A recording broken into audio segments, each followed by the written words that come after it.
Greetings, friends, and happy Friday. What a week. My goodness. So much to go over. Sam at what'srightshow.com is my email, at what'srightsam on X, formerly known as Twitter. Okay. Well, we'll get to the podcast wars in a minute. First, want to mention that a story I completely missed in its entirety this week is that Kim Jong-un officially won his election in North Korea. Well, I read somewhere it was like 99.93% of the vote that he was able to seize. Now, I'm doing all of this in jest. I understand that this is all highly rigged. He actually got up there, and in part of his speech, Kim Jong-un said he would do better, that there would be no repercussions for the people that voted against him, and that he would hope to secure their vote in the next election. And it reminded me of the story. Speaking of the podcast wars, they've all run with this and cast doubt on it. And that's the Harry Enton CNN poll about the level of support Donald Trump has with MAGA. Have you seen this? Well, this was CNN just the other day, and it's this clip, and I'll play it real fast here. Just take a look here. MAGA GOP view of Trump. Approve 100%. 100%. If you are a member of MAGA and the GOP, you approve of Donald John Trump. 0% say that they disapprove. You don't have to be a mathematical genius to know you can't go higher than 100%. He is the 1972 Miami Dolphins. Now, there are some Republicans who disapprove of Donald John Trump, but they are not members of the Make America Great Again movement. Okay, so you got to think Rocket Man at this point is a little butthurt about this. Okay, I mean, even Kim Jong-un in North Korea could not get a full 100% approval. My takeaway here is very simple, and the reason that Megyn Kelly and Tucker and all these people are bent out of shape about this is it turns out that the Make America Great movement is Trump. And everybody else that's trying to, that's the takeaway. They asked somebody, are you MAGA? They say yes. Do you like Trump, approve or disapprove? They say approve. It means he is the movement. And it backs up what I was telling you folks yesterday about how you've got all of these people who sense that Trump is almost in the back end, the second half of his presidency, right? That's will be coming up in January of next year. So he's 2.5 years in, year and a half in. So 2.5 years left, and that there's certain amount, politically speaking, blood in the water, right? There's jockeying for position for who fills those shoes, and whoever takes this movement has a presumptive political legacy that will propel them forward, and it is not lost on the folks out there who are slinging mud and who are looking to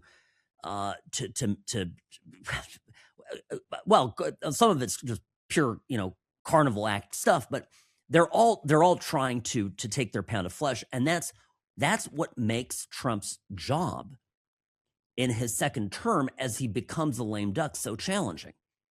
It's always challenging for a sitting president to be in this position. Now, Trump didn't have, really the benefit of even a first term. His first term was marred by endless investigations and, frankly, a tremendous amount of Republican sabotage. And now we're entering a precarious stage coming up to the midterm elections where, presumably the balance of power could shift on the Hill, and all of a sudden Trump's going to be exposed again. And in this situation, you would think that people on our side would support him. And no, they're spending this time bickering. So, well, I'll tell you the most absurd thing now that I reflect on it all, even aside from the Kent interview, Tucker did what was this, a promo? It came up in my X feed, and he did this on, I guess it came up on Wednesday, and I missed it, but it was a promo for Tucker Carlson, and it was a hype video that he edited and it was a conversation that he had with Daryl Cooper, who's a revisionist historian and an influencer back in September of 2024. And this was one where, where Tucker had started to rip on Churchill. Now, remember, it was just on St. Patrick's Day that Trump had the Irish ambassador at the White House, at the Oval Office. And Trump is sitting there with the Irish ambassador, and in true Trumpian form, he takes a dig at Keir Starmer, and he takes a dig at Obama too, because Obama had the Winston Churchill bust removed from the Oval Office. You remember this?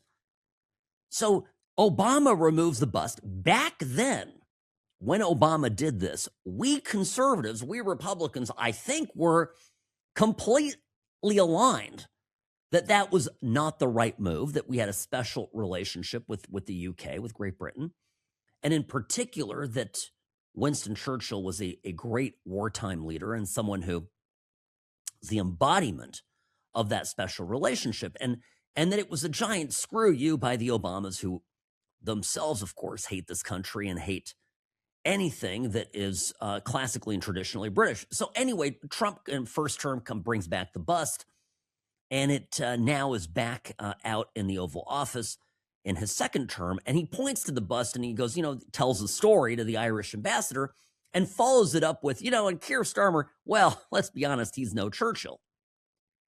And it's against this backdrop, and you got to start to understand how these so-called conservatives are working against Trump.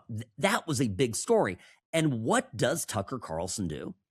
He busts out, he pulls out of the archive from, before the election, from September 2024, his conversation with the guy who was, fairly directly maligning Churchill.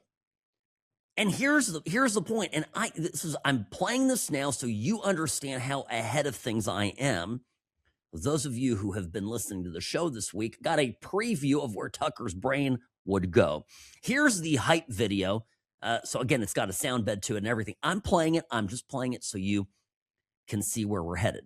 Winston Churchill, who I know we're required to deify, presided over the imprisonment of his opposition party during the entire length of the war, and their families and their wives. They were rotting in prison away from their little kids, in some cases their infants. And their crime was being the opposition party and being disloyal and unpatriotic. They weren't. The opposition party was led by a First World War hero who fought not just as, a pilot in the sky, but and in the trenches, like one of the great war heroes, former member of parliament the country ever produced. And he and his wife and his compatriots and their wives were interned without charges by Winston Churchill for the duration of the war. And that happened in Britain, which is like much more humane than a lot of places. FDR interned the Japanese, including American citizens. That stuff happens during war. And so I think we should be on guard.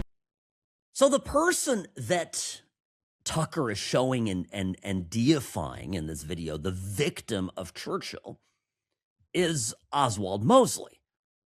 Now, Oswald Mosley was a British Nazi sympathizer.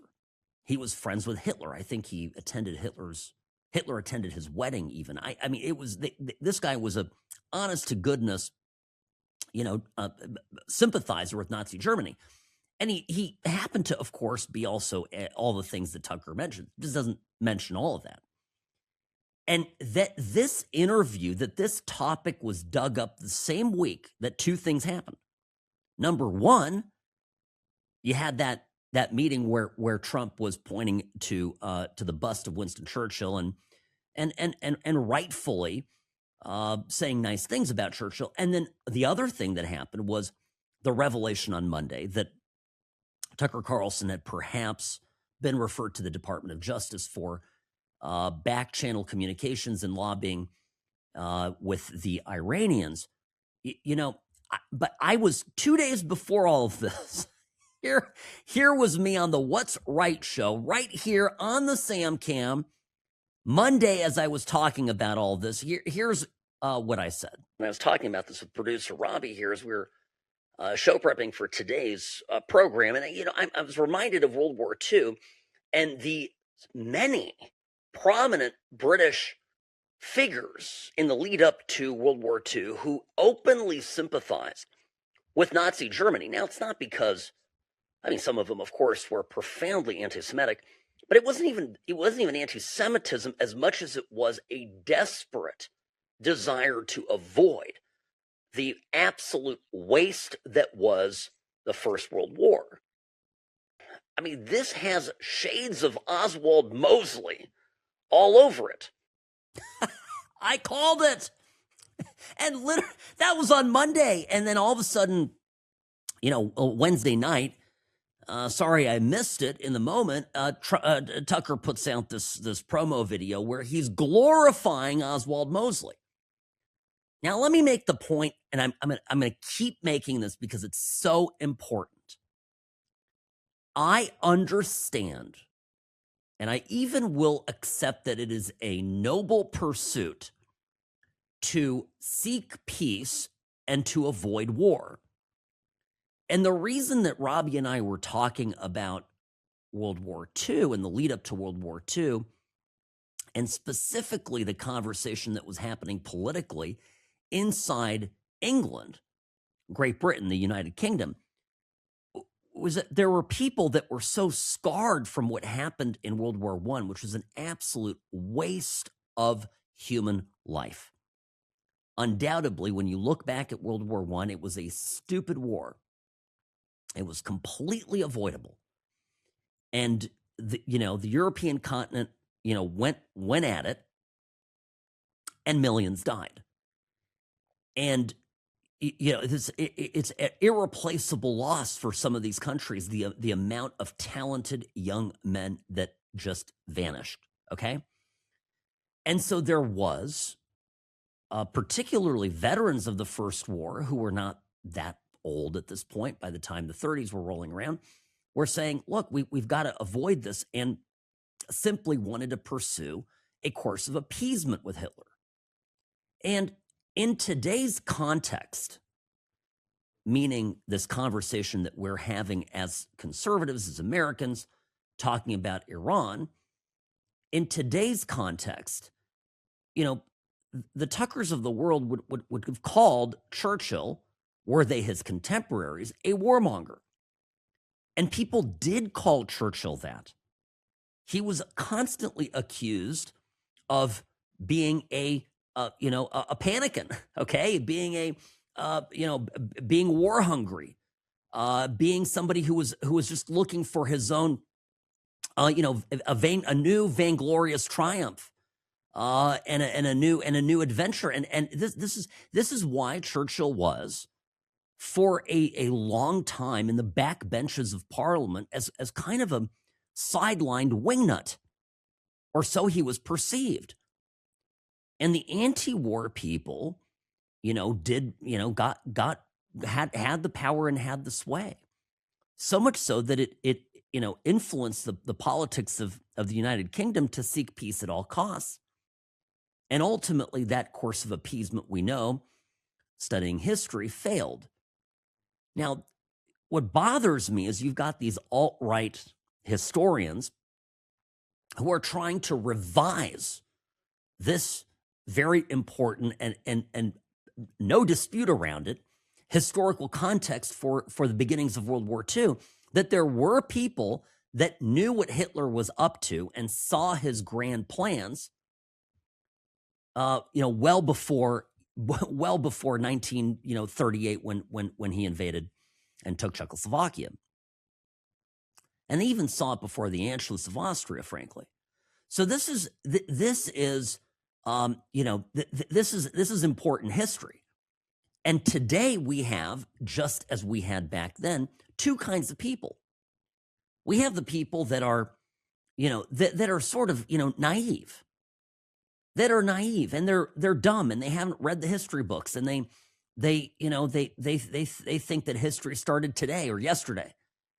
And but they also quite nobly, it's not a bad instinct, want to avoid war where people die.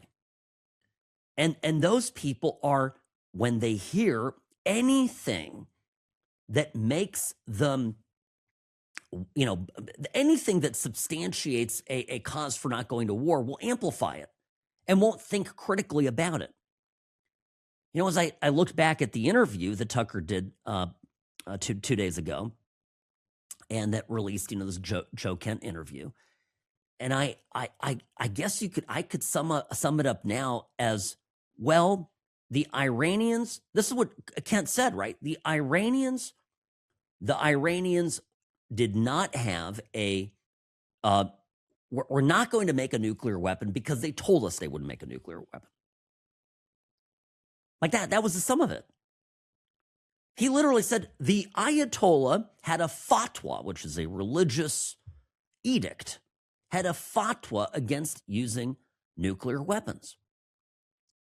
And Kent absolutely, this is a guy who had a senior position in this administration. Actually, the more I think about it, the more appalled I am that this guy had any sort of standing in our government. Because that is a tremendously naive thing. And it actually does remind me of the very people that were resistive to any calls to put Hitler in check in the 30s in the lead up to the Second World War. Because they too were veterans. They too had experienced war. They had come from World War I. And everybody's saying, but Kent, is a veteran, and you got to listen to him. He knows his stuff. Well, there were a lot of misguided veterans, and it's no knock on veterans.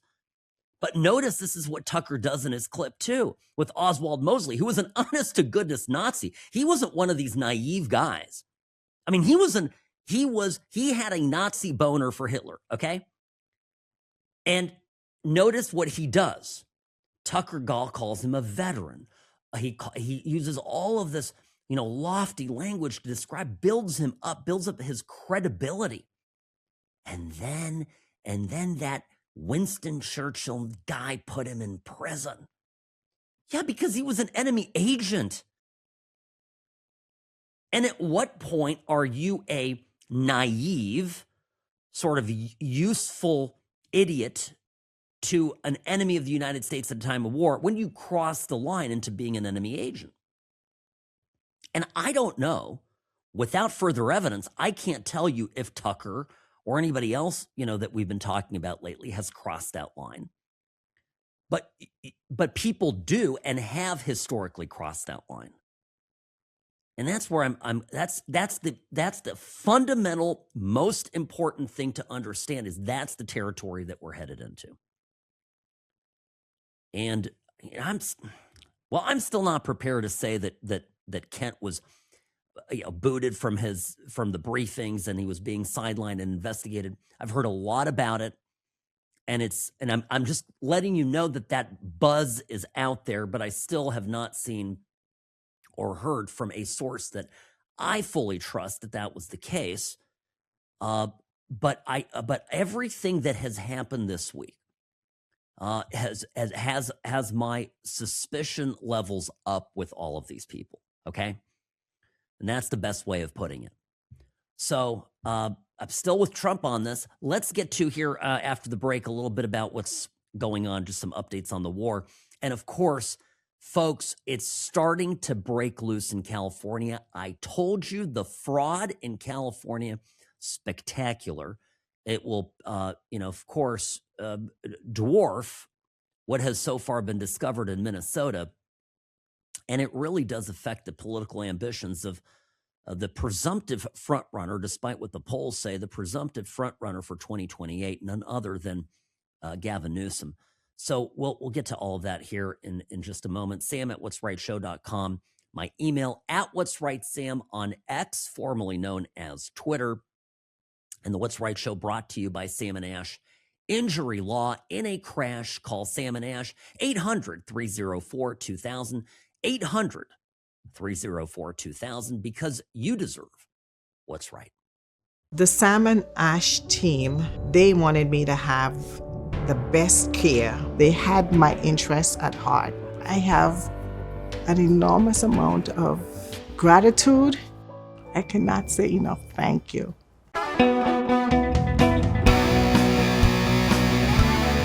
Rarely wrong, always right. Sam Mirejovsky here behind the What's Right microphone. What to do if you've been in an accident? Well, don't start calling the insurance company on your own right away. That is a bad move. Don't do that. Well, they'll just get all this information from you, use it against you, pay you out pennies on the dollar, and then you'll end up upside down thousands of dollars holding the bag on something that wasn't even your fault to begin with. Don't do that. Avoid at all costs and instead call a lawyer. Call Sam and Ash Injury Law, 800-304-2000, 1-800-304-2000. Doesn't cost any money up front. There's a no recovery, no fee contract, easy peasy, okay? And don't, just, again, people think, I'm going to write a nice letter, I'm going to do everything right. Maybe I'll have ChatGPT do it for me.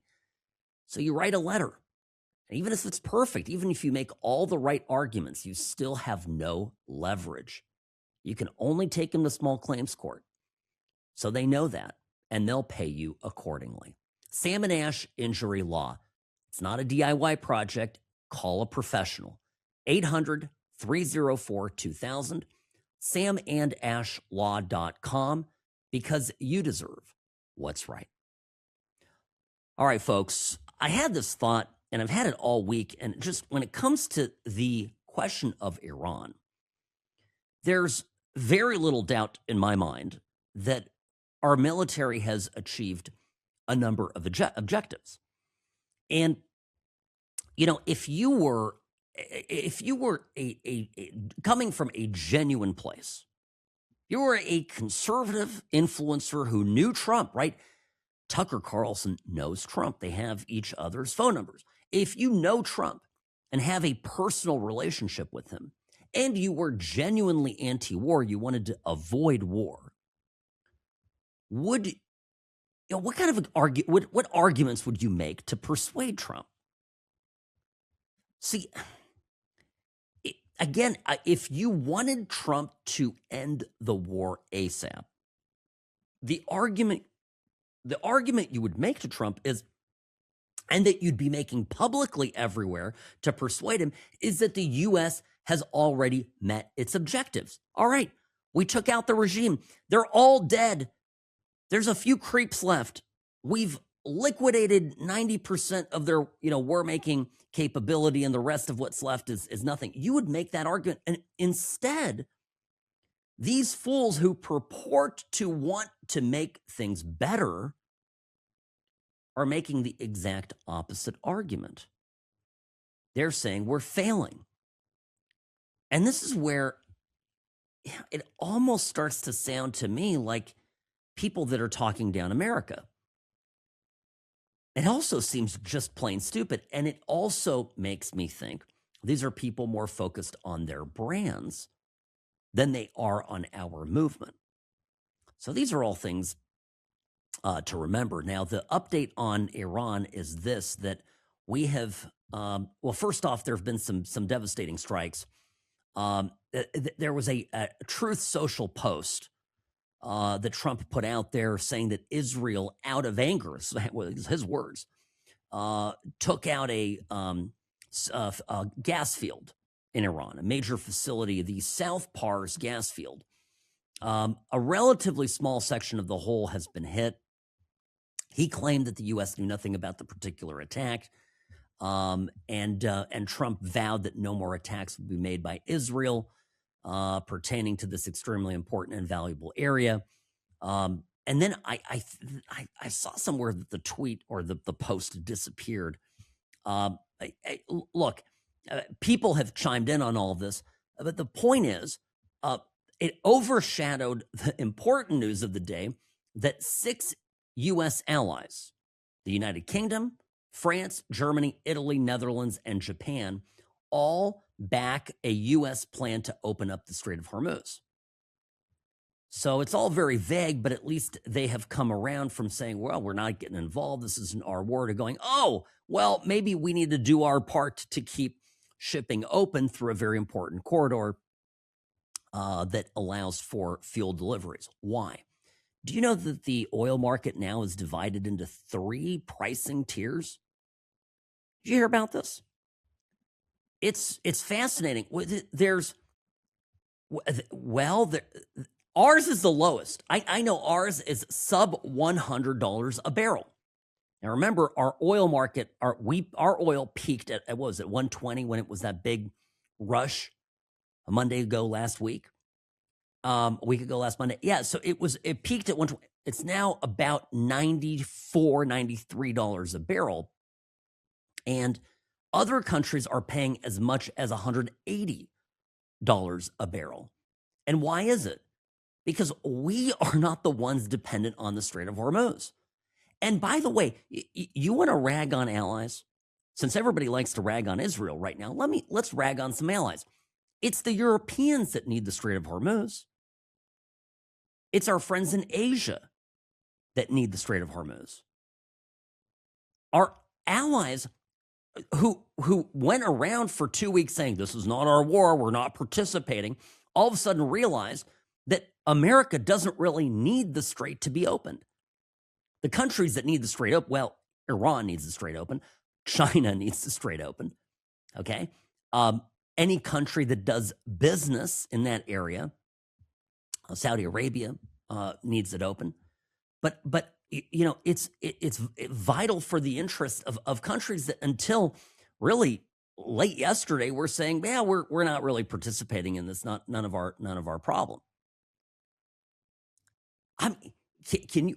So you want the Americans, you want American soldiers to sacrifice themselves to keep the Strait of Hormuz open. You're not going to participate, and by the way, America is, of all the countries, the one that needs that channel open the least. Now I saw Dan Kane, Joint Chief of Staff General Dan Kane, talking about how they've got Warthogs and Apache helicopters strafing anything that moves in the Hormuz Strait. Badass stuff going on, okay?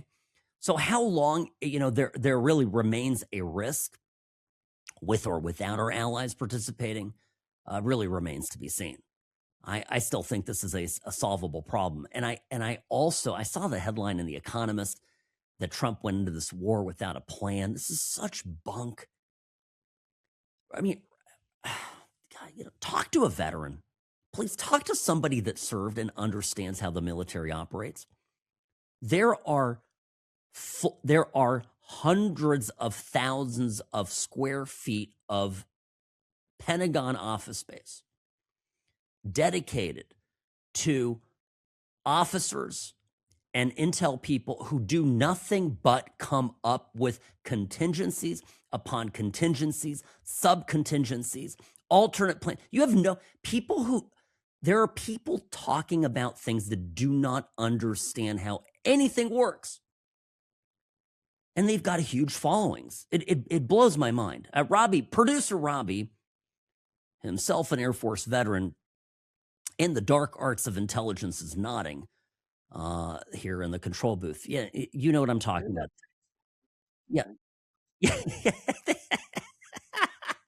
Producer Robbie whispering in my ear, they got plans for what happens if Jamaica attacks Japan. Exactly. They've gamed all this out. But I think Robbie, at the end of the day, I think the problem is that Americans' understanding of World War II, if they have any, comes from watching a 2-hour movie. And what they think is that successful military campaigns, we'll leave it at that, successful military campaigns happen in the space of 2.5 hours. Our attention span and tolerance for pain to achieve something as big as eliminating one of our greatest military foes and threats to the U.S. for the past 45 plus years, our patience for it is nil. And it's fueled by a anti-American media that wants to see this fail because they're frankly have greater affinity for the Iranian fascist regime than they do for our own country. So this is just, again, I mean, people running around saying no forever wars, and we're, things started on the 28th of February. My gosh, I'm not even through my Christmas advent calendar yet. Okay, I haven't gotten to the big chocolate on the 24th. So, like, just everybody calm yourselves. Okay? Now, here's another thing that's taking time. Getting to the bottom of the fraud. And Nick Shirley is back at it in California. He has gone around, and I was, I mentioned earlier in the week, I was on Lindell TV with Vanessa, and we're talking about this very story, and he's going to these hospice care facilities that he's finding, and it's just, what happens is the one facility that he showcased, it was a decommissioned motel that had been turned into office space. And how motel rooms, you have very small, relatively small rooms, right? And then they've got a doorway, and there's an exterior walkway, both on the ground level and then one floor up. And each one of these little former motel rooms was turned into an office. And these were all offices controlled basically by the same family and an extended friend group.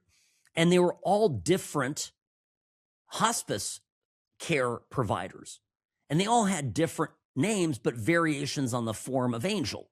So like Angel Care Hospice, Hospice Angel, love, things like that, right? They're just, and the reason that this is a marker of fraud, just to be very clear, is this is a deliberate attempt to spread the number of patients around so you don't get on anybody's radar.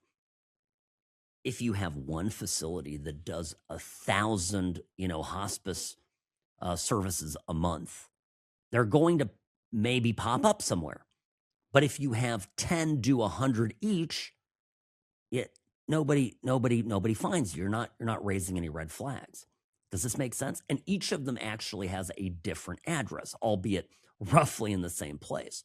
So this is the beginning of the end for the California crime syndicate and it's listen, who was a longtime attorney general in California? I'll wait. Here's a clue. She ran for president in 2024. That's right. Kamala Harris, who apparently the only thing she didn't do but talked about was prosecuting transnational gangs, we heard about that all the time, had all of this stuff running right under her nose. And I love it. Yeah, of course, the gift about the California fraud case is it literally takes out, once it all blows up, several front runners in the Democratic primary for 2028 for the presidency. Gavin Newsom's going to be tainted by this. There's no question. Kamala Harris, I will be also plagued by this. Rob Bonta, who I know has higher aspirations for office, he is right now the current attorney general. He's going to be tainted by this. So this just is, all of this is starting to blow up. There's CBS ran a story here. Again, this is CBS News. 89 hospice companies at one Los Angeles office plaza. So now they've caught on to the Nick Shirley report. And the Wall Street Journal found that providers of autism therapy extracted Medicaid payments as high as $800 an hour for routine therapy. And this is it, right? And remember, there is currently now a lawsuit running against the DOGE boys, the uber smart acolytes of Elon Musk who entered the DOGE program in the first weeks of the Donald Trump presidency 2.0 administration. and they're getting sued right now by people who lost their jobs. It depends. Always these suits depend on who ends up on the jury. We're not before a jury yet. They're just doing the depositions, which is all pretrial stuff. And some of these links, some of these clips are leaking online, and the left is gleefully sharing them as examples of young, callous, know-nothing, men, white men who just slashed and burned and took apart, worthy and worthwhile projects and programs. But really, when you watch it, you realize that this is the last stand of the deep state. And one of the hallmarks of what supports the deep state when we talk about it is fraud, waste, and abuse. The fraud story is so important because it shows how the machine feeds itself. And, well, I meant to play this earlier. These have been out for a few days. I'm fascinated by these as an attorney. Here's Nate Kavanaugh, super smart DOGE guy, being described by some as a DOGE bro, talking about a grant, history of prison abolition, a study grant that was taken away. Listen to this exchange. You don't regret that people might have lost important income to support their lives? No. I think it was more important to reduce the federal deficit from $2 trillion to close to zero. Did you reduce the federal deficit? No, we didn't. This is a history of the HIV/AIDS prison movement and its legacies in the United States. My book project narrates how activists fought the convergence of HIV/AIDS and incarceration from inside and outside prisons across the Reagan through Clinton years, and argues that this organizing holds legacies in the prison abolition movement of the 1990s to today. This is one of the grants that you or Mr. Fox identified as craziest in the age, is that right? That's right. Why did you identify this as one of the craziest grants? Because it references feminist and queer insights into prison abolition and LGBTQ studies. Any other reasons? No. Yeah, and the left is sharing this as an example of Trump overreach. Now, we're looking at these clips and going, why was someone given a multi-million-dollar grant to study, I don't know, what is this? HIV, convergence of HIV, AIDS, and incarceration from inside and outside prisons across the Reagan through Clinton years. Why did somebody get money for this? And the reason that people got money for this is the same reason that the homeless industrial complex continues to get money, is that it becomes ways of rewarding your political allies. I love that these leftist lawyers have to come in here and defend this stuff. What do you mean you took away the money to study AIDS in prison in Clinton years, all the way back to Reagan? What do you mean you did that? The kid's like, yeah, because this is nonsense, right? I mean, why would we pay for that? These monies were handed out as political favors that kept the Democratic Party, and some Republicans in this, of course, participated as well. And you see them, this is why you see them absolutely refusing to clean up our elections and support their own president in Congress, because they understand that this Trump brings accountability, and they don't want to see that kind of revolution. They do not want to see us actually vote for who we want to have in office, because it would mean the end of all of this.